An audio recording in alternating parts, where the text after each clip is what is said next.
March 11, 2026, New York UN headquarters. Today, the fate of the Middle East is being decided within these walls. 15 of the world's most influential nations gathered to raise their hands for a decisive vote that everyone was waiting for. The result surprised many: 13 in favor, 2 abstentions, not a single vote against. The resolution was adopted.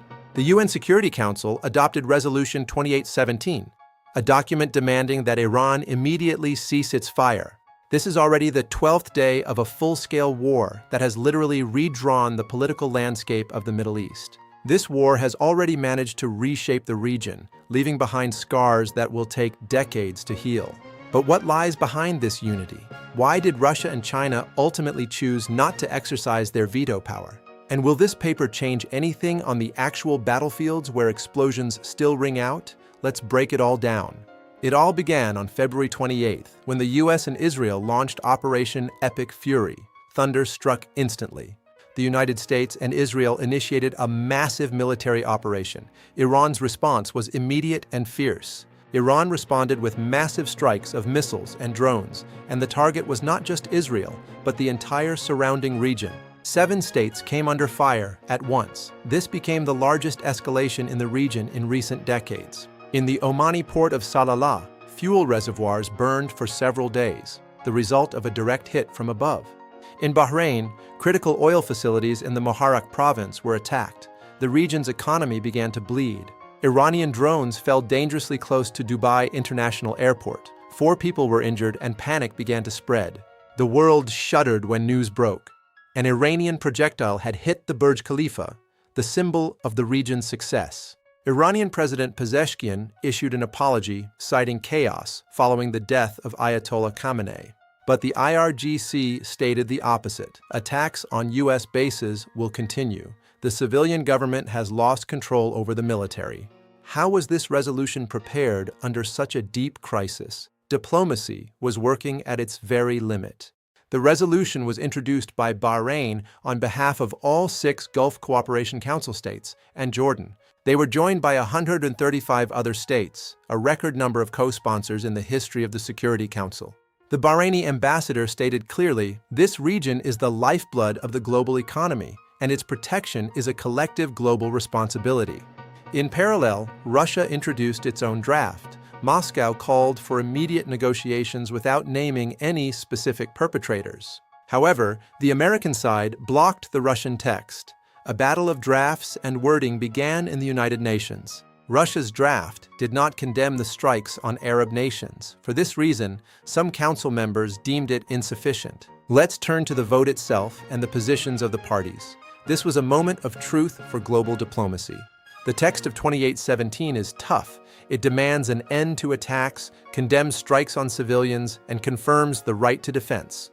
U.S. Ambassador Mike Waltz was blunt.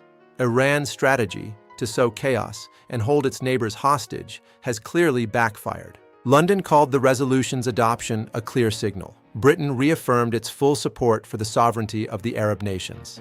Vasily Nebenzia explained why Russia abstained. The document is one-sided and fails to mention the strikes on Iran itself. China also abstained. Beijing stated that the conflict has no legal basis, but chose not to block the document. Iran's ambassador called it a deeply regrettable day, describing the resolution as a tool of the US and Israeli political agenda.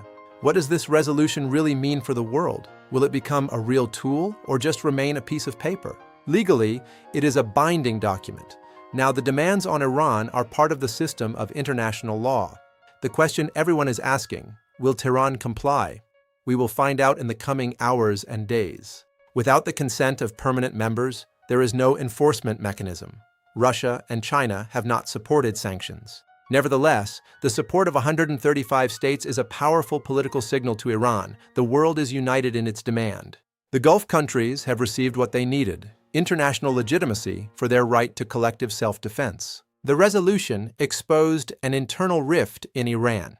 While the president apologizes, the military structures continue their strikes. But the most acute part of the crisis is unfolding at sea. The battle for the straits defines the future of the global economy. The Strait of Hormuz and the Bab el-Mandeb Strait, 2 key arteries of the planet, have effectively been blocked. The International Energy Agency has taken an emergency step, announcing the release of strategic oil reserves. Analysts warn that even if the strait opens tomorrow, it will take many long weeks to restore normal traffic. Insurers are afraid to return to dangerous waters. Without safety guarantees, tankers will remain in ports. A global shortage awaits. Let's summarize. Resolution 28117 is an undeniable diplomatic victory for the Gulf countries and their Western allies. Iran has found itself in deep isolation. Even Russia and China chose not to protect Tehran this time, a major shift. But papers cannot extinguish real fires. In the ports of Salalah and Dubai, the smell of burning still lingers in the air. The IRGC promises to continue the fight, and over the Strait of Hormuz, the terrifying threat of naval mines still hangs. The key question now, will global pressure force Tehran to the negotiating table, or will war continue against the whole world? We continue to monitor every step of this crisis. Subscribe to stay informed with the truth. See you in the next broadcast. Let's take a deeper look at Moscow's position. Russia's abstention is not just a refusal to veto, but a complex game. Russia could not ignore the interests of its Arab partners in the Gulf, who were directly affected by the attacks. At the same time, Moscow considers the document unfair as it ignores the strikes on Iran itself by the US and Israel. China is also trapped. On one hand, a partnership with Iran, on the other, a heavy dependence on oil supplies. For Beijing, blocking the straits is a strike to the very heart of its economy. 135 co-sponsors is an argument hard to ignore. Global markets are in turmoil.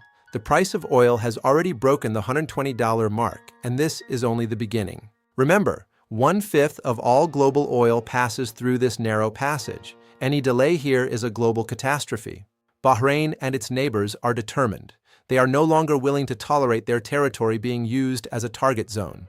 Experts identify 3 scenarios, from moving to tough negotiations to a full naval blockade and the start of a major war. Do not underestimate Iran. Tehran possesses one of the largest missile arsenals in the world and is ready to use it.